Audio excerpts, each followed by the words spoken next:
मोहम्मद जे दर जो मदरबान थिया गुलामी दिया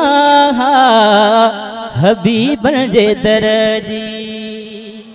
अब इन शेर जो उन्वान आए तमन्ना है दुआ जंहिंजी दिल चाहे थी जंहिंजी या तमन्ना आहे मोहब्बत सां सुभान अल्लाह पाण ई चवंदा हलो मोहम्मद जे दर जो मदरबान थिया गुलामी दिया हबीबन जे दर जी। मोहम्मद जे दर जो मदरबान थिया गुलामी दिया हबीबन जे दर जी। उते कुंडड़ीअ में सहन में सुमा हबीबन जे दर जी। मोहम्मद जे दर जो मदरबान थिया गुलामी दिया हबीबन जे दर जी। मोहम्मद जे दर जो मदरबान थिया गुलामी दिया हबीबन जे दर जी।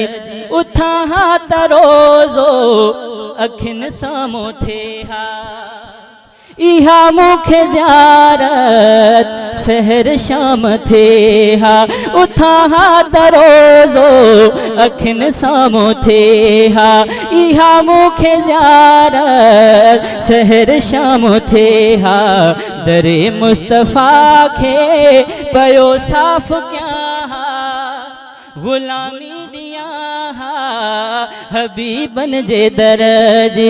दरे मुस्तफ़ा के पयो साफ़ क्या गुलामी दिया हबीबन जे दर जी।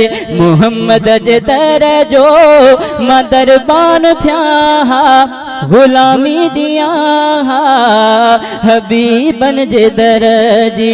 रियाज़ुल जन्नत में नफिल मां पढ़ा उते फर्ज सुन्नत अदा प्यो कया रियाज़ुल जन्नत में नफिल मां पढ़ा उते फर्ज सुन्नत अदा प्यो कया टिन्ही जी सलामी मां हरदम भरिया गुलामी दिया हबीबन जे दर जी। टिन्ही जी सलामी मां हरदम भरिया गुलामी दिया हबीबन जे दर जी।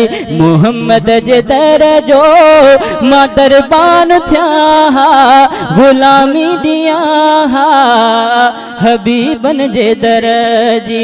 थिए हाज संघड़ उते मौत मुंहिंजो मदीने में थे दफन दोस्त मुंहिंजो थिए हाज संघड़ उते मौत मुंहिंजो मदीने में थे दफन दोस्त मुंहिंजो हशर में हबीब सां गॾिजी उथा गुलामी दिया हबीबन जे दर जी।